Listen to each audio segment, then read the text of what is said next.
Negeri ini memanggilmu kawan. Belajar bergerak berbagi untuk negeri. Guru penggerak majukan pendidikan. Guru penggerak menghamba pada murid. Kreatif rancang pembelajaran. Hargai potensi, tingkatkan prestasi. Lahirkan profil pelajar Pancasila. Belajar bergerak berbagi untuk negeri. Kita menjalin kolaborasi. Belajar bergerak berbagi untuk negeri. Demi bakti pada Ibu Pertiwi.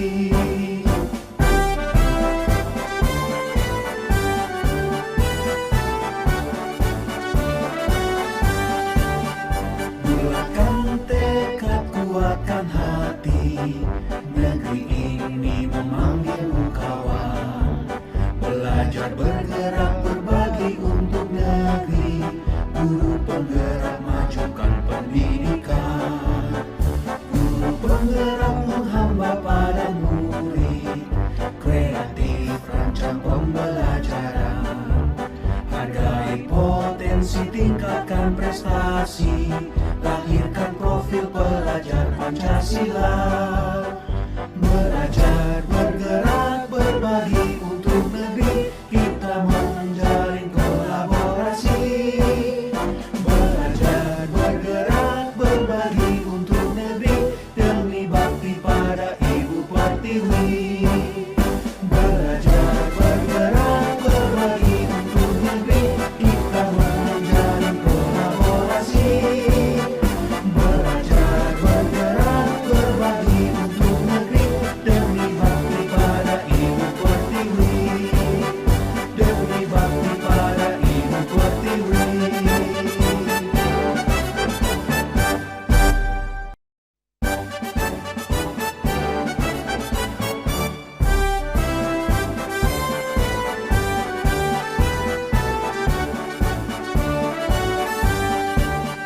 Bulatkan tekad, kuatkan hati. Negeri ini memanggilmu kawan. Belajar bergerak berbagi untuk negeri. Guru penggerak majukan pendidikan. Guru penggerak menghamba pada murid. Kreatif rancang pembelajaran.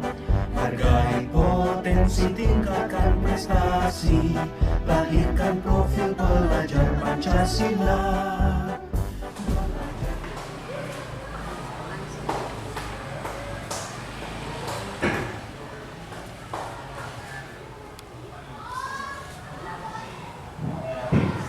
Bismillahirrahmanirrahim. Assalamualaikum warahmatullahi wabarakatuh. Yang terhormat Ibu Kepala SD Negeri Jatibarang Kidul 03, Ibu Sri Mulyani SPDSD. Yang saya hormati Bapak Ibu Dewan Guru SD Negeri Jatibarang Kidul 03, serta para hadirin sekalian yang saya hormati. Pertama-tama marilah kita panjatkan puji syukur atas kehadirat Allah Subhanahu wa Ta'ala yang telah melimpahkan rahmat dan inayahnya sehingga kita semua dapat berkumpul dalam acara ini, yaitu acara diseminasi budaya positif calon guru penggerak angkatan 7 di SD Negeri Jatibarang Kidul 03. Tak lupa sholawat serta salam selalu tercurahkan kepada junjungan kita Nabi Muhammad SAW. Semoga kita semua mendapat syafaatnya di yaumil akhir. Amin. Sebelumnya perkenankan saya Salsa Khairunisa sebagai pembawa acara pada hari ini untuk membacakan susunan acara. Yang pertama yaitu pembukaan, 2 menyanyikan lagu Indonesia Raya dan Mars Guru Penggerak, yang ketiga sambutan, yang keempat acara inti, yang kelima doa, dan keenam penutup. Untuk pembukaan, mari kita buka acara pada hari ini dengan membaca basmalah bersama-sama. Bismillahirrahmanirrahim. Yang kedua yaitu menyanyikan lagu Indonesia Raya dan Mas Guru Penggerak.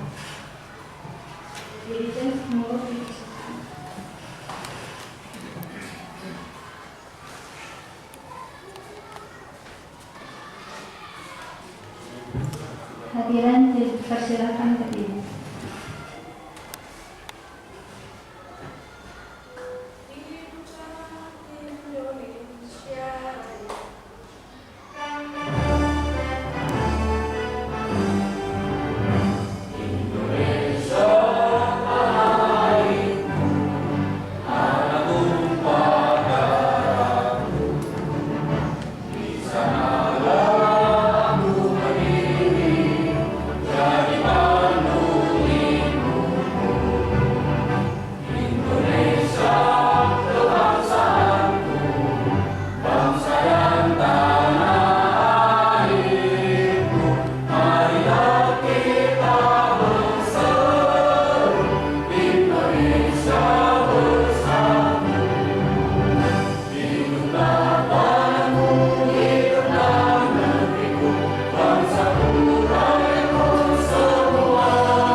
Untuk acara yang ketiga yaitu sambutan Kepala SD Negeri Jatibarang Kidul 03 oleh Ibu Sri Mulyani SPTSP. Kepadanya kami persilakan. Warahmatullahi wabarakatuh. Waalaikumsalam warahmatullahi wabarakatuh. kepada teman-teman yang sudah menjawab salam saya. Alhamdulillah, syukur kepada Allah Subhanahu wa Ta'ala, kita semua diberikan kesehatan, diberikan kenikmatan dan kesempatan untuk bisa berkumpul pada siang ini dalam acara program pendidikan guru penggerak dalam rangka sosialisasi budaya positif CGP Angkatan 7 Kecamatan Jatibarang Kabupaten Brebes, khususnya di SD Negeri Jatibarang Kidul 3 oleh Ibu Ika Setiani.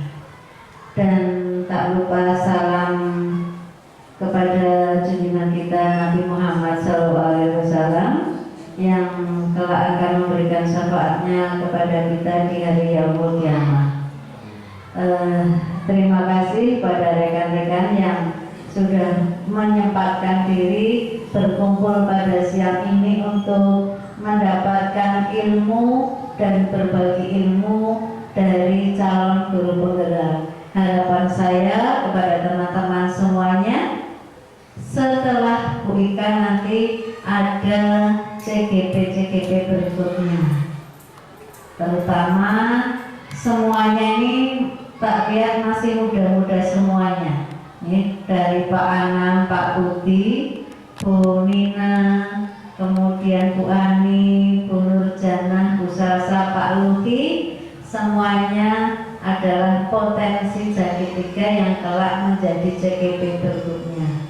Bapak Ibu, untuk CGP ini jangan dilihat dari sisi capeknya ya, ambillah dari sisi dapat ilmunya, dapat manfaatnya. Insya Allah dengan CGP Bapak Ibu semuanya mendapatkan manfaat yang luar biasa. Yang dicontohkan sekarang Bu Ika dengan santainya mengikuti CGP tanpa ada beban. Ya Bu Ika ya, tanpa beban ya. Amin, insya Allah ya. Tidak capek, tak terasa. Sudah berapa bulan Bu Ika? Ini sudah 3 bulan, separuh jalan. Iya, separuh jalan. Itu tak terasa. Jadi jangan takut, jangan khawatir bahwa akan menyita waktu penyenangan. Dengan adanya CGP ini nanti Bapak Ibu akan tentunya akan bermanfaat untuk sekolah juga. Selain untuk diri penjenengan, bermanfaat untuk sekolah, untuk anak-anak kita, utamanya adalah peserta didik kita. Dan nanti ada bonusnya ya Bu Ika, tinggal pilih KS atau pengawas. Terutama untuk hari ini adalah tentang budaya positif. Bapak Ibu nanti bisa menerapkan apa yang dimaksud dengan budaya positif dan apa yang bisa kita terapkan nanti ke anak-anak kita.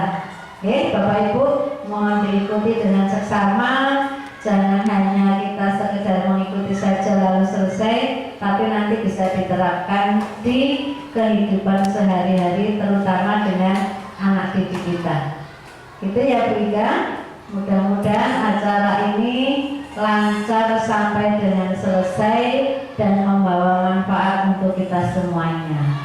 Begitu ya Bu Ika dan Bapak Ibu yang lain, monggo diikuti sampai dengan selesai. Terima kasih dari saya. Sekian, wassalamualaikum warahmatullahi wabarakatuh. Waalaikumsalam warahmatullahi wabarakatuh. Terima kasih kami ucapkan atas sambutannya. Untuk acara yang keempat yaitu kita memasuki acara inti diseminasi budaya positif oleh Ibu Ika Setiani SPDSD, calon guru penggerak angkatan 7 SD Negeri Jatibarang Kidul 63. Kepadanya kami persilahkan.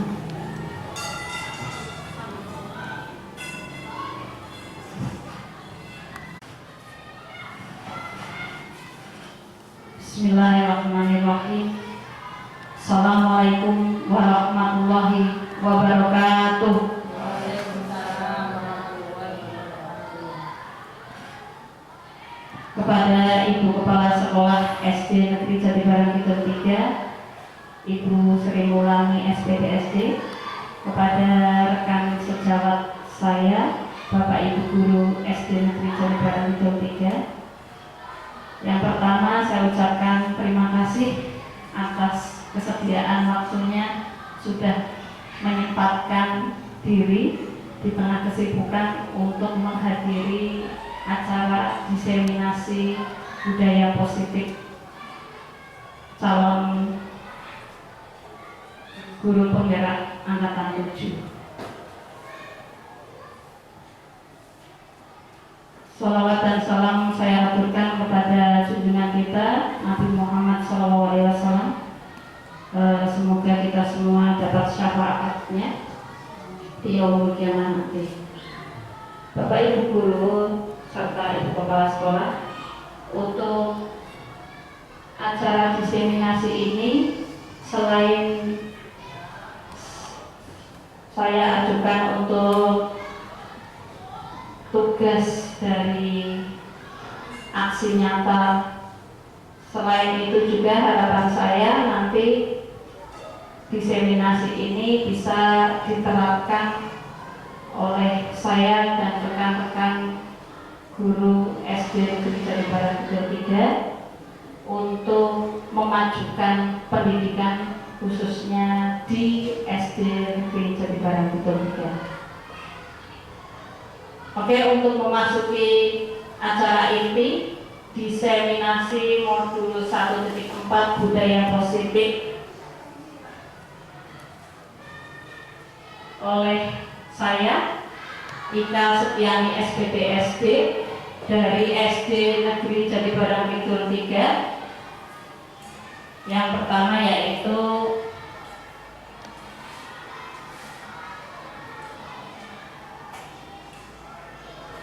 tujuan pendidikan. Tujuan pendidikan sesuai Bapak Pendidikan kita, Bapak Ki Hajar Dewantara, yaitu menuntun segala kodrat yang ada pada anak-anak agar mereka mencapai keselamatan dan kebahagiaan setinggi-tingginya, baik sebagai manusia maupun sebagai anggota masyarakat. Oleh sebab itu, pendidikan itu hanya dapat menuntun tumbuh atau hidupnya kekuatan kodrat yang ada pada anak agar memperbaiki lakunya, bukan dasarnya. Hidup dan tumbuhnya kekuatan kodrat anak. Jadi pada intinya anak-anak ini, setiap anak memiliki potensi sendiri-sendiri. Dan tugas kita sebagai pendidik itu menuntun agar mereka maksimal dalam mencapai potensinya. Nah, ketika diibaratkan seorang pendidik itu seperti seorang petani. Bapak Ibu guru ini diibaratkan sebagai seorang petani. Petani yang sedang bercocok tanam. Siswa itu diibaratkan sebagai tanaman, sedangkan sekolah itu sendiri diibaratkan sebagai tanah tempat bercocok tanam. Nah, bagaimana tanaman ini bisa tumbuh dengan baik? Maka harus ditempatkan di tanah yang baik dan dikelola oleh seorang petani. Nah, siswa akan tumbuh dengan baik manakala dia berada di lingkungan sekolah yang nyaman dan dibimbing oleh guru-guru yang bisa menumbuh kembangkan potensinya.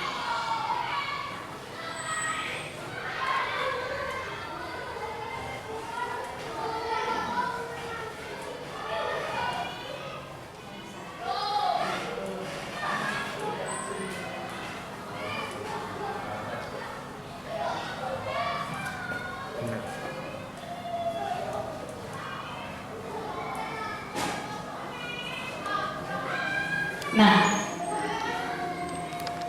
berikutnya adalah budaya positif. Budaya positif yang akan saya sharing atau saya bagikan kepada Bapak Ibu guru itu ada 7. Yang pertama yaitu perubahan paradigma belajar. Kemudian yang kedua disiplin positif. Yang ketiga adalah motivasi perilaku manusia. Yang keempat, kebutuhan dasar manusia. Yang kelima, posisi kontrol guru. Yang keenam, keyakinan kelas. Dan yang terakhir adalah segitiga restitusi. Ini yang kemarin kami pelajari di modul 1 selama kurang lebih 3 bulan.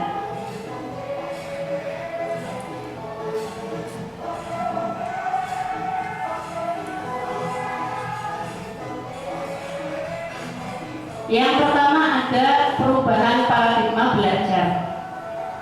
Dalam membangun budaya positif, sekolah dapat menyediakan lingkungan positif yang aman, nyaman, agar siswa mampu berpikir, bertindak, dan mencipta dengan merdeka, mandiri, dan bertanggung jawab.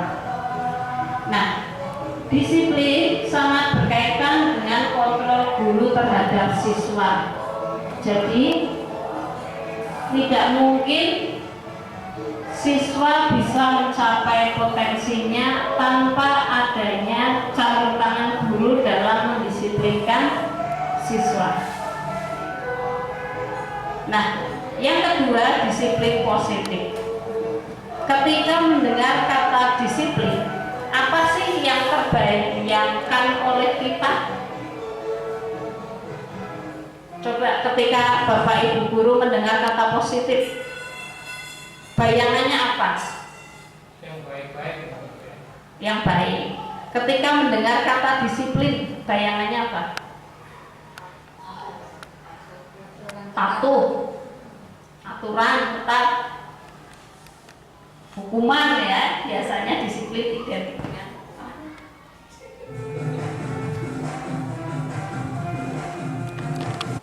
Dilepas baterai yang masuk ini. Dilepas.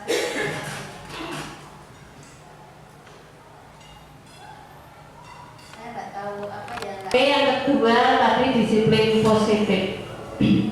Disiplin positif, makna kata disiplin oleh kebanyakan orang itu akan beranggapan bahwa disiplin itu berhubungan dengan tertib, teratur, kemudian taat, hukuman. Nah, itu biasanya identik dengan itu.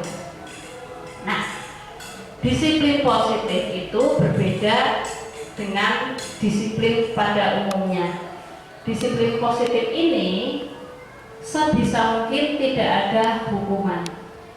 Jadi mendisiplinkan siswa tanpa adanya paksaan. Itu disiplin positif. Nah, Ki Hajar Dewantara menyatakan bahwa untuk mencapai kemerdekaan dalam konteks pendidikan kita saat ini, untuk menciptakan murid yang merdeka, syarat utamanya harus ada disiplin yang kuat. Disiplin yang dimaksud di sini adalah disiplin yang datangnya dari diri sendiri, bukan karena adanya paksaan ataupun hukuman.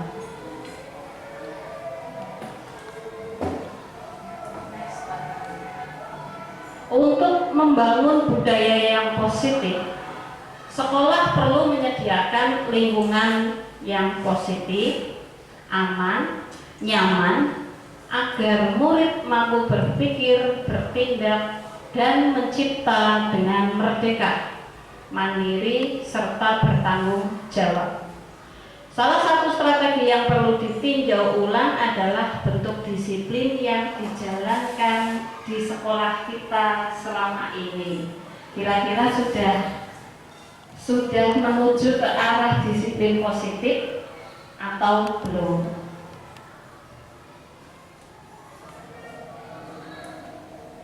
Yang ketiga, motivasi perilaku manusia.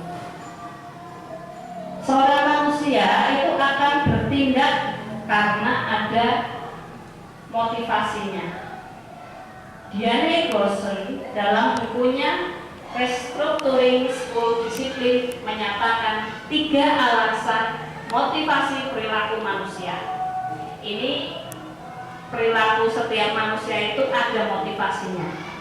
Motivasi yang pertama yaitu untuk menghindari ketidaknyamanan atau hukuman. Nah, melakukan ini karena tidak ingin dihukum. Itu motivasi yang pertama. Sedangkan motivasi yang kedua untuk mendapatkan imbalan atau hadiah. Saya mau melakukan ini agar dapat hadiah. Itu motivasi yang kedua. Dan yang ketiga, motivasi perilaku manusia agar mereka dihargai menjadi orang yang diinginkan oleh orang lain. Berarti dia ingin dihargai oleh komunitasnya. Saya ingin menjadi seperti mereka. Ini motivasi. Yang ketiga ini untuk menjadi orang yang mereka inginkan dan menghargai diri sendiri dengan nilai-nilai yang mereka percaya. Atau motivasi yang ketiga ini sering disebut sebagai motivasi intrinsik yang datangnya dari dalam diri sendiri.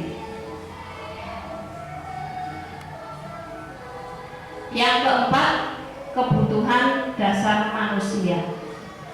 Kebutuhan dasar manusia itu dibagi menjadi 5. Yang pertama ada kebutuhan bertahan hidup, survival.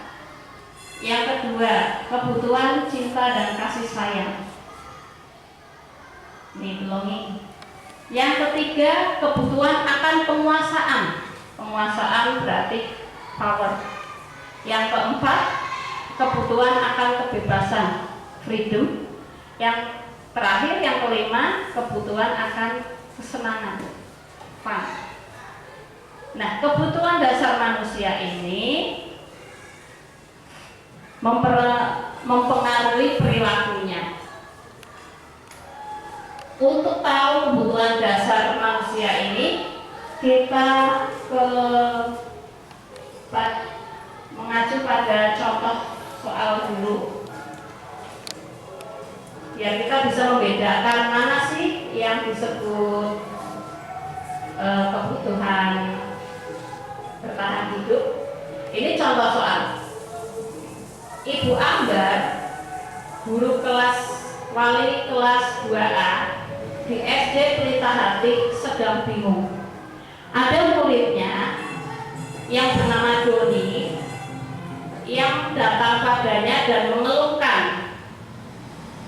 Doni ini teman-temannya itu sering mengeluh karena Doni sering meminta dengan paksa bekal makan siangnya. Nah, jika Anda, Bapak Ibu guru ini menjadi gurunya Doni, apa yang Anda lakukan? Yang Anda lakukan itu harus mencari tahu kebutuhan apa yang sedang dialami Doni, karena kebutuhannya berbeda-beda. Next. Tadi yang pertama kebutuhan bertahan hidup. Nah, dalam kasus Doni tersebut, apabila Doni tadi ditanya, Doni tadi kenapa minta bekal makan siang teman-teman? Ketika jawabannya karena ia lapar dan orang tuanya tidak membawakan bekal, maka kebutuhan Doni saat itu adalah kebutuhan untuk bertahan hidup, survival. Next. Yang kedua, ketika Doni ditanya, tadi kenapa kamu mengambil makan siang temanmu? Nah, ketika ditanya jawabannya, karena Doni merasa senang temannya jadi memperhatikan dia, caper nih, kurang perhatian. Maka kebutuhan Doni saat itu adalah kebutuhan cinta dan kasih sayang, karena dia kurang kasih sayang, jadi caper kepada teman-temannya. Next. Yang ketiga, kebutuhan penguasaan. Ketika ditanya, mengapa tadi mengambil makanan temannya? Dia menjawab, dia merasa senang karena dianggap hebat, bisa menguasai teman-temannya. Nah, ini maka kebutuhan yang seperti ini disebut kebutuhan penguasaan. Dia melakukan itu agar berkuasa, dianggap paling hebat di antara teman-temannya. Next. Bila jawaban Doni dalam kasus di atas adalah bosan, kenapa kamu tadi mengambil makanan temanmu? Karena ketika dijawab dia bosan bu, bekal makanan di rumah seperti itu terus. Nah, saya pengen punya teman kayaknya lebih enak. Nah, maka kebutuhan yang sedang dialami Doni adalah kebutuhan kebebasan. Pengen dicoba nih kabeh, punya teman-temannya, semuanya pengen dicoba. Dan yang terakhir, kebutuhan akan kesenangan. Kalau ditanya, mengapa kamu mengambil bekal temanmu? Saya ingin mengambil bekal temanmu karena senang. Ketika makanan punya temannya diambil, jadi temannya menjerit-jerit, dia suka nih lihat teman-temannya mukanya yang panik karena makanannya diambil. Jadi dengan kata lain, dia suka melakukan aksi jahilnya hanya untuk keisengan saja. Maka kebutuhan yang dialami Doni saat itu adalah kebutuhan kesenangan. Jadi ketika Bapak Ibu menghadapi siswanya di kelas bermasalah, itu harus ditanya dulu kebutuhan apa yang sedang dialami oleh murid kita saat itu. Karena kebutuhannya berbeda-beda, nanti penanganannya pun berbeda-beda. Nah, kalau dia butuhnya karena senang melihat wajah temannya yang dijaili, tapi gurunya ngasih makan, oh ini tak kasih makan, jangan minta teman ya, kasih makan sama bu guru, berarti penanganannya salah. Nah, selama ini saya juga salah. Sebelum ikut CGP, saya samakan kebutuhan pihak siswa saya. Jadi mudah-mudahan nanti kita belajar bersama-sama ya, biar tahu. Kemudian yang kelima adalah posisi kontrol guru. Untuk mendisiplinkan, disiplin positif itu tidak lepas dari posisi kontrol guru. Menurut Diane Gosen dalam bukunya Restructuring School Discipline tahun 98, itu mengatakan bahwa posisi kontrol guru itu ada 5. Yang pertama adalah penghukum, yang kedua pembuat orang merasa bersalah, yang ketiga teman, yang keempat sebagai pemantau, dan yang terakhir adalah sebagai manajer. Bapak Ibu guru, kira-kira posisi kita saat ini menjadi guru itu yang mana? Nah, ini nanti kita berkaca bersama-sama. Saya itu yang mana sih? Apakah posisi yang pertama, kedua, ketiga, keempat, atau kelima? Ciri-cirinya, posisi sebagai penghukum, biasanya seorang penghukum bisa menggunakan hukuman fisik maupun verbal. Nih, ya. Kayaknya ini jadi dengan guru-guru zaman dulu saya sekolah. Yang kedua, membuat orang merasa bersalah. Biasanya pada posisi ini guru menggunakan suara yang lemah lembut agar siswanya itu merasa bersalah. Yang ketiga, posisi teman. Nah, ini guru dengan posisi ini tidak mau menyakiti murid. Jadi murid itu sudah dianggap sebagai temannya sendiri. Dari nggak usah ngerjain PR, nggak apa-apa. Banyak keringanan ini ya.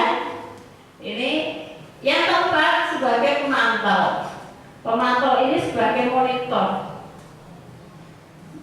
Biasanya kalau sebagai pemantau ini kaitannya dengan tata tertib, menghitung, kamu sudah 3 kali tidak mengerjakan PR. Nah, ini biasanya pemantau. Yang terakhir sebagai manajer. Nah, manajer ini biasanya siswanya disuruh ditanya dulu alasan mengapa melakukan suatu kesalahan. Itu biasanya manajer seperti itu. Oke, next. Nah, ini Bapak Ibu ada video. Silakan Bapak Ibu lihat, Bapak Ibu amati, kemudian Bapak Ibu guru berada di posisi yang mana?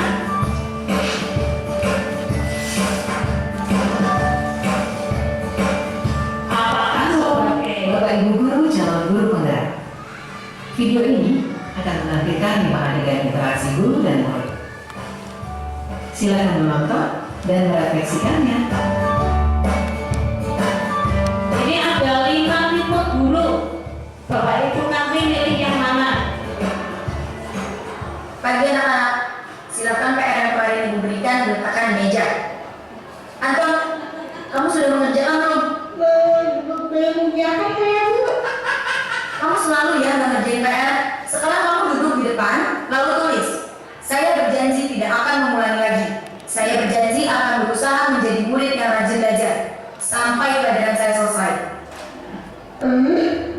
Coba pause.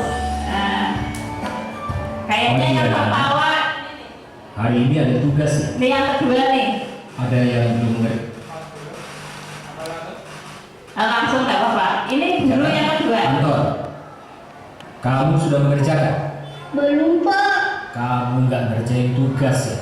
Kamu mau jadi apa nanti? Kamu niat sekolah nggak sih? Coba bayangkan orang tuamu betapa kecewanya sama kamu. Kamu itu sudah kelas 5. Harusnya bertanggung jawab sama dirimu sendiri. Nah, itu tipe pembuat rasa bersalah. Ya udah, nanti jangan diulangi lagi ya. Kalau kamu rajin, Ibu senang lihatnya. Ya, lain kali tepat waktu ya masuknya. Tos dulu dong. Kita kan teman. Wah, apa ya? Nah, itu tipe teman tuh. Ya. Kamu kok nggak pakai baju olahraga? Bapak catat, kamu sudah 3 kali loh nggak ikut olahraga bulan ini. Iya, Pak. Sudah 3 kali berarti saya dapat sanksi, Pak.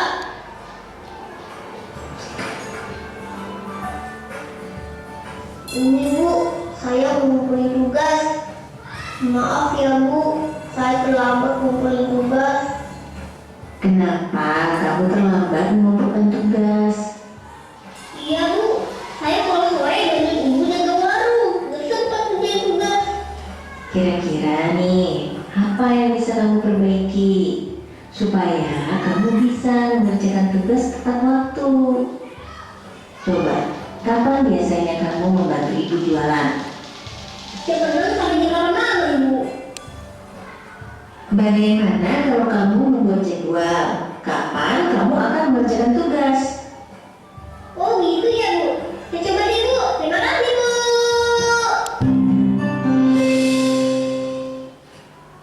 Nah, itu kira-kira dari 5 posisi kontrol guru, Bapak Ibu itu tipe yang mana? Kalau saya nomor 3, Bu. Iya. Kalau Ya. tipe. Tadi ada yang tipe penghukum, tipe pembuat rasa bersalah, tipe pemantau, kemudian ada tipe apa lagi tadi?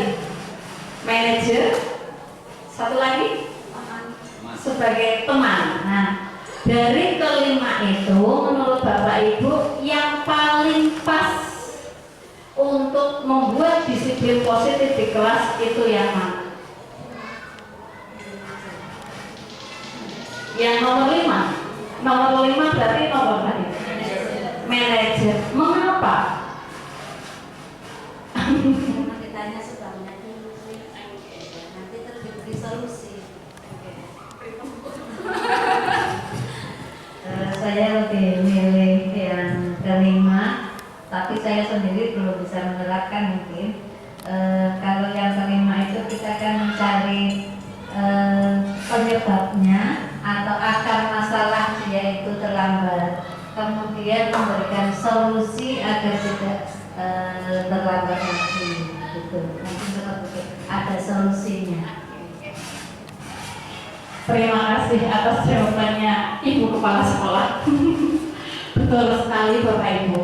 Ternyata dari kelima posisi kontrol guru ini, yang paling pas untuk membuat disiplin positif, disiplin yang datangnya dari dalam diri sendiri, bukan karena paksaan, itu nomor 5. Memang saya sendiri juga belum mampu seutuhnya menjalankan itu, tapi saya sedang berusaha.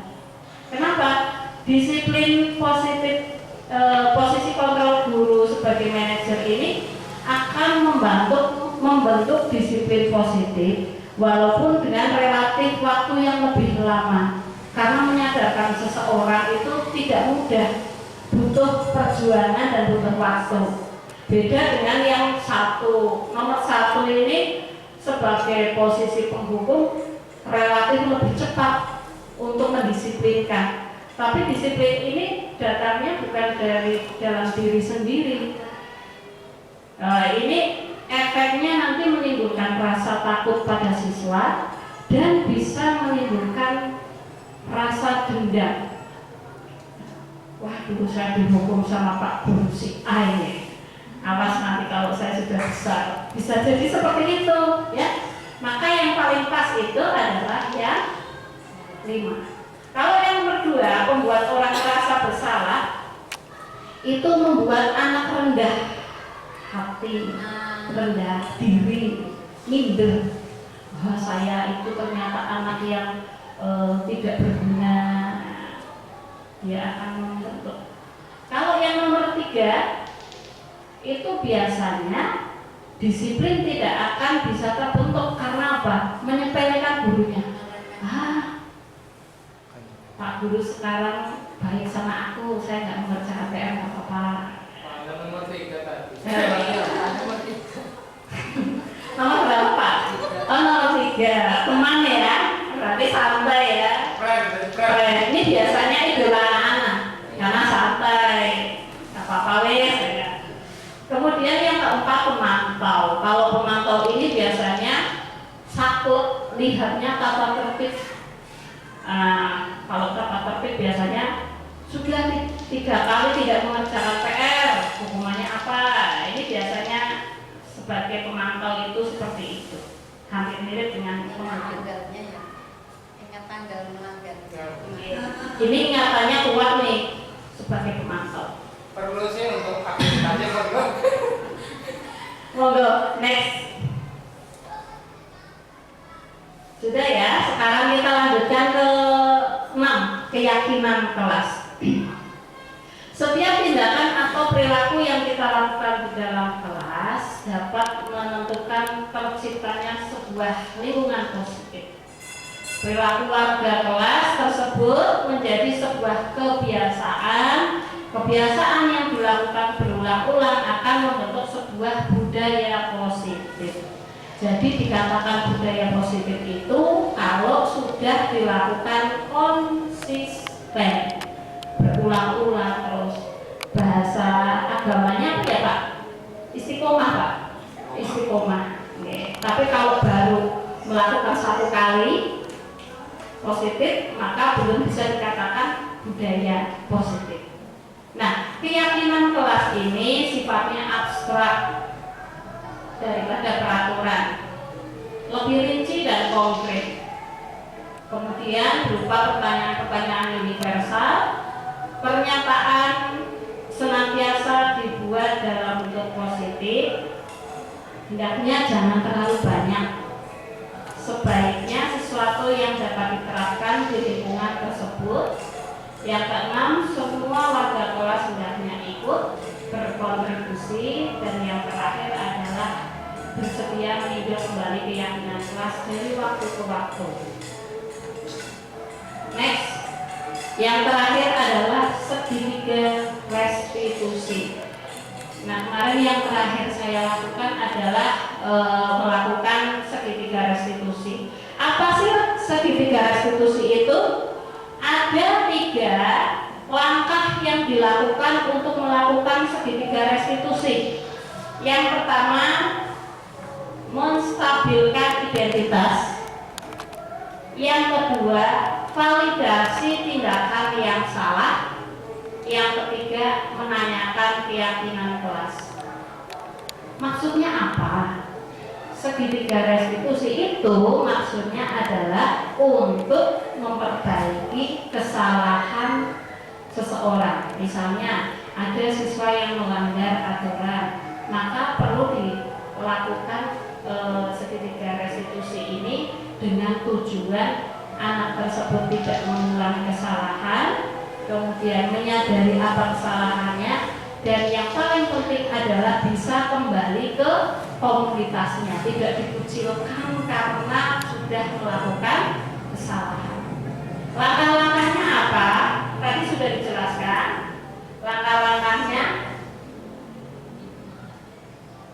Langkah-langkah yang pertama itu adalah menstabilkan identitas. Menstabilkan identitas itu yang biasanya ditanyakan adalah kata-katanya biasanya ini. Setiap orang pasti pernah melakukan kesalahan. Nah, ini biar tidak merasa bersalah banget. Menganggap bahwa suatu kesalahan itu manusiawi, itu menstabilkan identitas. Terus, kamu bukan satu-satunya yang pernah melakukan ini. Dulu guru juga pernah loh seperti itu, tidak mengerjakan PR, biar mereka merasa tidak terlalu fatal sekali kesalahannya, bisa memperbaiki kesalahan. Kemudian validasi tindakan yang salah. Validasi tindakan yang salah ini adalah cara yang lebih efektif untuk mendapatkan apa yang kamu butuhkan. Ini kaitannya dengan kebutuhan manusia. Setelah tadi menstabilkan identitas, setelah itu validasi tindakan yang salah. Ditanya alasan mengapa melakukan kesalahan itu. Nah, bisa loh pakai cara lain yang lebih bagus daripada kamu nyontek. Seperti itu loh. Dan yang terakhir dengan menanyakan keyakinan. Jadi sebelum Bapak Ibu memulai kelas, alangkah baiknya di awal pembelajaran kita buat keyakinan kelas dulu, baru melakukan pembelajaran. Jadi keyakinan kelas ini nanti yang menjadi kunci agar disiplin positif di kelas bisa terbentuk. Ya. Ini yang terakhir, saya punya video segitiga restitusi, tapi belum maksimal karena anak kelas 1 kalau ditanya itu suka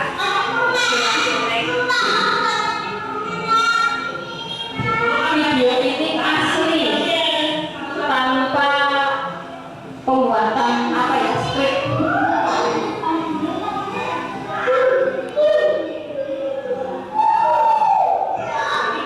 Sayangnya waktu berantem saya nggak langsung pegang kamera, ini habis berantem nih.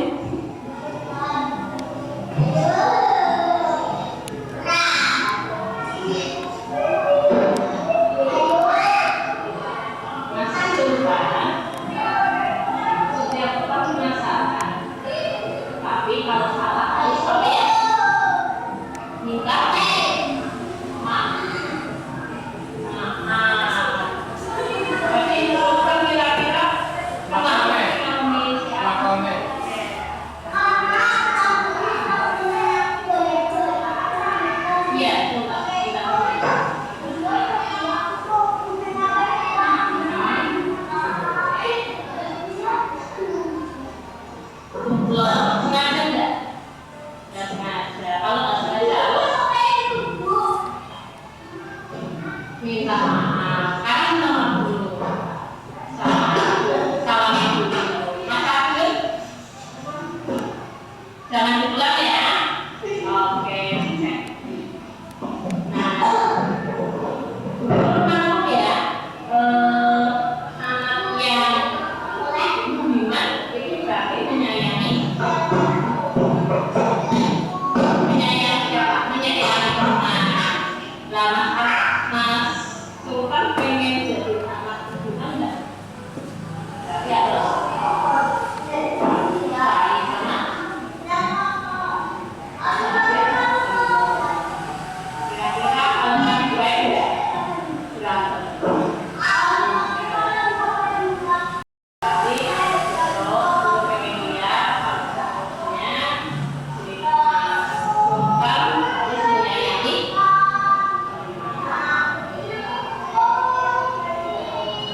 Nah, itu kira-kira segitiga restitusi. Tapi ini pun belum sempurna.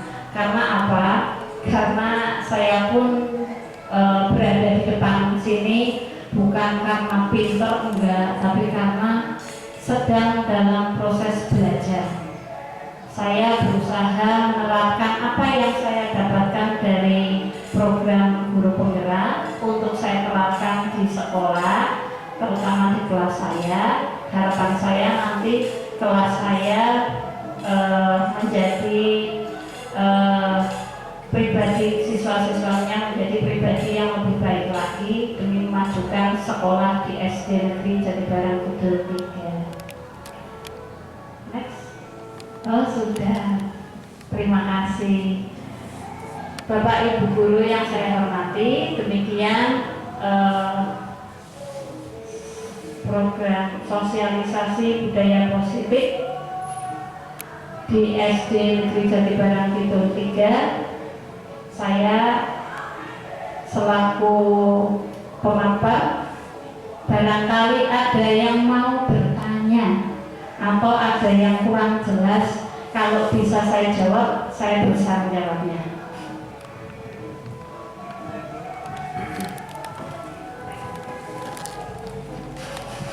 Ya, terima kasih sebelumnya atas waktu yang diberikan. Dari pemaparan yang tadi Ibu Ika Setiani paparkan, ini hanya untuk sekedar memperjelas saja apa yang sebenarnya perbedaan yang mencolok antara keyakinan kelas dengan aturan kelas. Itu perbedaan yang mencoloknya seperti apa? Terima kasih.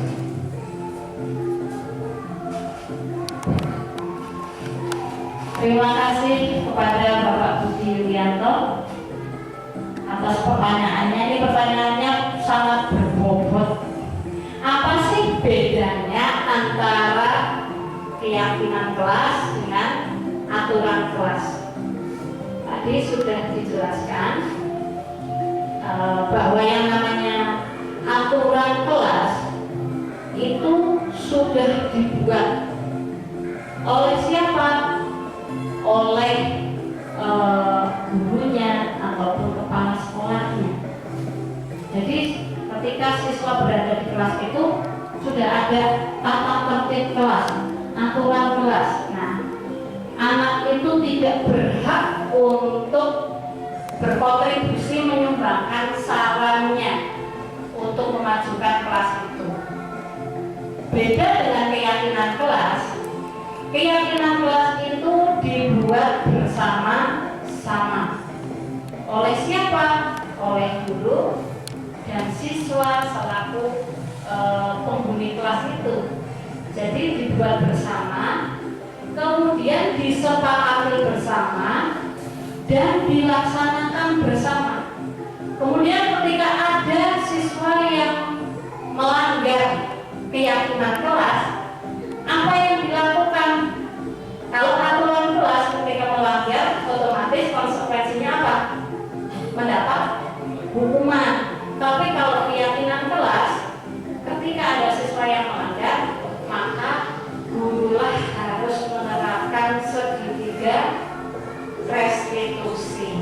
Caranya satu tadi, ya identitas, menstabilkan identitas. Yang kedua, apa tadi?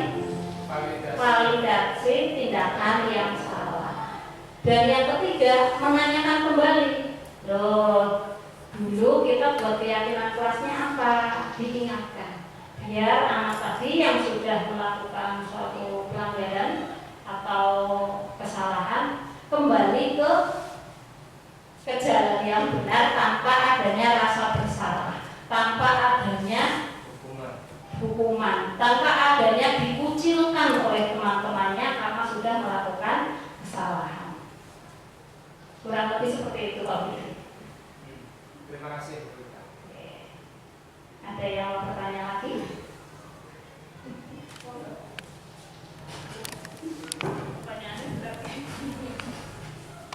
Terima kasih atas waktunya sebelum saya bertanya, perkenalkan, saya memperkenalkan diri terlebih dahulu.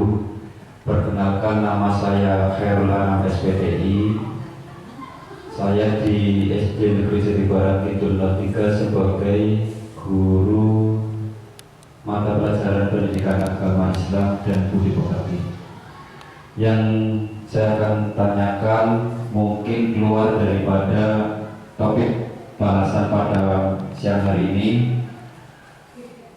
yang tidak lain daripada yang akan saya tanyakan adalah hal apa yang paling mengasihkan seketika panjenengan mengikuti program pendidikan sebagai guru penggerak.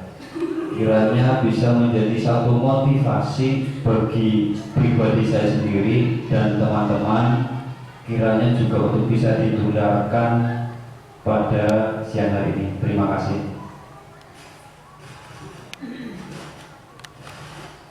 Pertanyaan dari Pak Anam sangat berbobot. Terima kasih ya Pak. Hal apa yang membuat saya tertarik, asik ya di CGP ini? Jujur, awal mula saya ikut CGP itu karena mengikuti kehendak atasan. Karena direkomendasikan, Bu ini ada program bagus CGP, silahkan ikut, ayo ikut. Nah, ternyata dapat dukungan yang positif dari teman-teman sejawat saya, terutama ketua KKB-nya. Ayo saya dukung, saya buatkan grup WA, seperti itu. Alhamdulillah nih ada temennya, saya semangat. Ternyata, kok yang maju saya sendirian. Waduh, awalnya saya kecewa berat Pak. Ini terutama sama ketua KKB-nya ini. Om doang. Ya sudahlah, karena sudah terlanjur ikut, saya ikuti alurnya. Saya ikuti. Saya niatkan Bismillah untuk mencari ilmu. Kenapa? Kalau saya niatnya tidak mencari ilmu, maka mengikuti program CGP ini sangat berat. Apalagi ketika di-share jadwalnya, begitu jadwal keluar sudah ada. Tapi karena saya lihatnya cari ilmu, maka saya tidak punya target saya harus maksimal nilainya, enggak. Bismillah, saya cari ilmu. Ilmu di CGP itu sangat banyak sekali. Kalaupun seluas samudra saya hanya dapatnya cuma setetes saja, nggak apa-apa. Itu sudah pahala. Katanya kalau orang yang mencari ilmu itu dapat pahala ya Pak Budi ya. Oke. Nah, setelah saya masuk ke dalamnya, ternyata betul. Bayangan saya yang CGP itu tadinya orang-orangnya hebat-hebat, kayaknya ini ahli semua nih di IT terutama. Saya terus terang kurang pandai di bidang IT. Kayaknya orang-orang hebat nih, jenius semua, profesor semua nih. Ini kepalanya cekat-cekat nih, berarti cerdas bayangan saya. Setelah saya masuk, ternyata ya yang memang benar-benar pandai, artinya sudah banyak pengalaman ya di bidang pendidikan ini ada. Yang sedang-sedang saja ada. Yang masih awam seperti saya baru ceprol gitu ya, ada juga. Jadi ketika di situ kami saling menguatkan. Nggak apa-apa Bu Ika, saya juga baru kali ini ikut CGP. Jadi yang tadinya bayangan saya sulit banget, itu tiba-tiba hilang. Karena merasa apa? Banyak temennya yang senasib. Oh ternyata Bu A juga sama posisinya seperti saya. Kebetulan satu kelompok ini ada yang ibu-ibu baru melahirkan itu 2, sama nasibnya seperti saya. Dan tak lihat mereka juga enjoy biasa saja. Selama bisa mengatur waktu, insya Allah bisa. Jangan terlalu terbebani dengan nanti saya akan persita waktunya. Enggak, karena itu bersifat online, bisa dikerjakan dimanapun dan kapanpun. Bahkan kalau saya di sekolah, saya tidak bisa mengerjakan karena diajak ngobrol sama Pak Anam, sama Pak Budi. Jadi ketika mau buat, bisa mending ngobrol baik. Saya buatnya di rumah, kalau ada waktu senggang kirim. Alhamdulillah sampai sekarang, walaupun saya harus melahirkan, insya Allah bisa berbagi waktu. Itu yang pertama, saya dapat ilmunya. Saya tadinya nggak dapat ilmu seperti ini Pak. Terus terang ya, ngajar kelas 1 tahun ini paling jengkel Pak. Karena apa? Karena saya belum dapat ilmunya. Jadi bawaan saya pengennya yang namanya siswa kelas 1 itu siswanya tertib, berangkat, duduk yang rapi, tidak ada yang jelalatan, duduk tenang. Nah, itu ketika saya belum dapat ilmu. Ternyata dunia anak yang memang seperti itu. Anak yang sehat ya jelalatan, muter-muter lari-lari, itu ciri-ciri anak cerdas dan anak sehat. Jadi ketika dapat ilmunya, saya memaklumi, oh kebutuhan anak apa sih? Oh butuh kebebasan, karena di rumah mungkin rumahnya di tempat yang kurang leluasa untuk berlari-lari. Jadi ketika di kelas, dia senang lihat kelas yang luas, pengennya lari-lari. Mungkin di rumah bosan nggak punya teman. Jadi ketika sampai di kelas, karena ada temennya asik diajak ngobrol terus.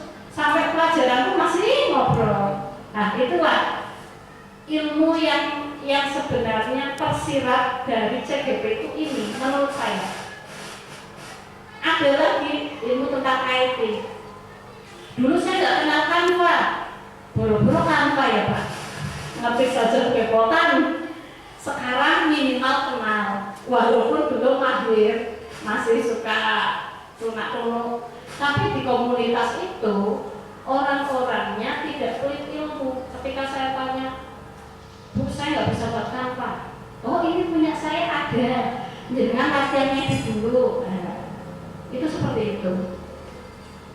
Jadi jangan takut kalau misalnya nanti saya akan ketinggalan dari teman-teman yang lain, tidak.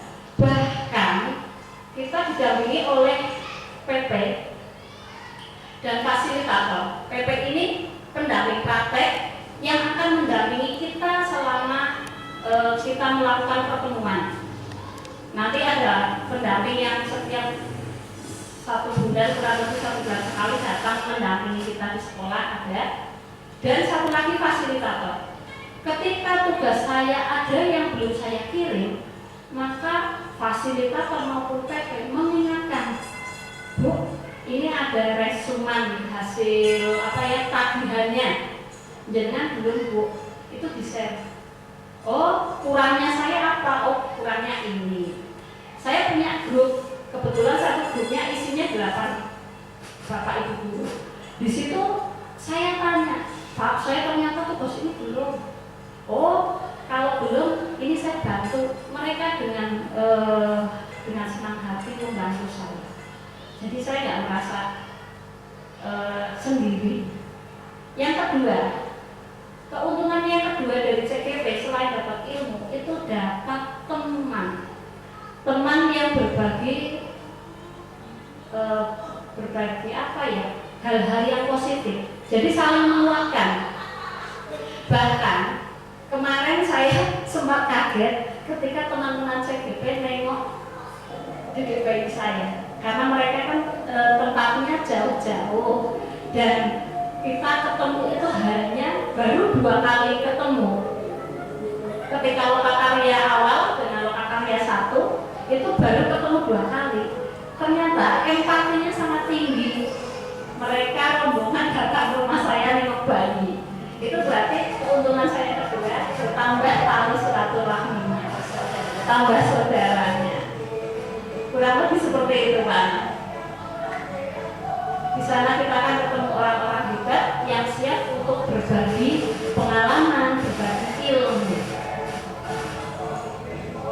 Barangkali dia mau bertanya lagi. Sepertinya puas tidak dengan cerita saya Pak. Dan insya Allah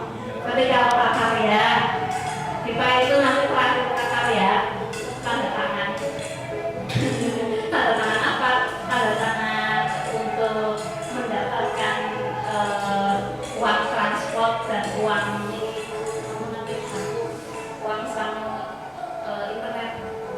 Di situ tertulis internet sama pesan. Ikut mana? Angkatan 10. Jangan cuma mendorong pergi, kata Ki Hajar Itu Dewantara. mendorong ya, tapi Mendorong saja untuk Handayani. Yang lengkap dong. Maju Mangkarso. Ketua Karabinnya mencoba dulu. sudah kok sudah membangun.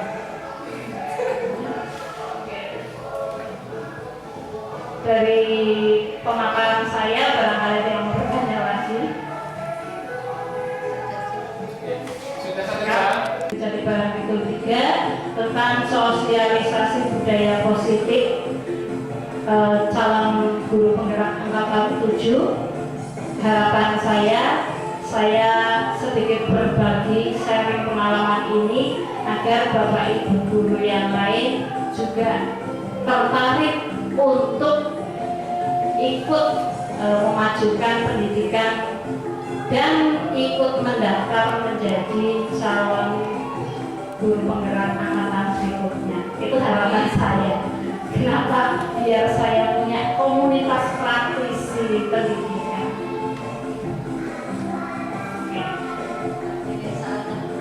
Mudah-mudahan. Keuntungan saya satu lagi, saya memiliki kepala sekolah yang hebat yang mendorong saya sampai di titik ini. Kalau mungkin saya tidak memiliki kepala sekolah seperti beliau, mungkin saya tidak sampai pada CGP Angkatan 7 yang siap membantu segalanya untuk kelancaran program CGP Angkatan 7 ini. Matur suwun Ibu. Demikian pemaparan saya, kurang lebihnya saya mohon maaf. Wabillahi taufiq wal hidayah. Wassalamualaikum warahmatullahi wabarakatuh. Saya kembalikan kepada MC.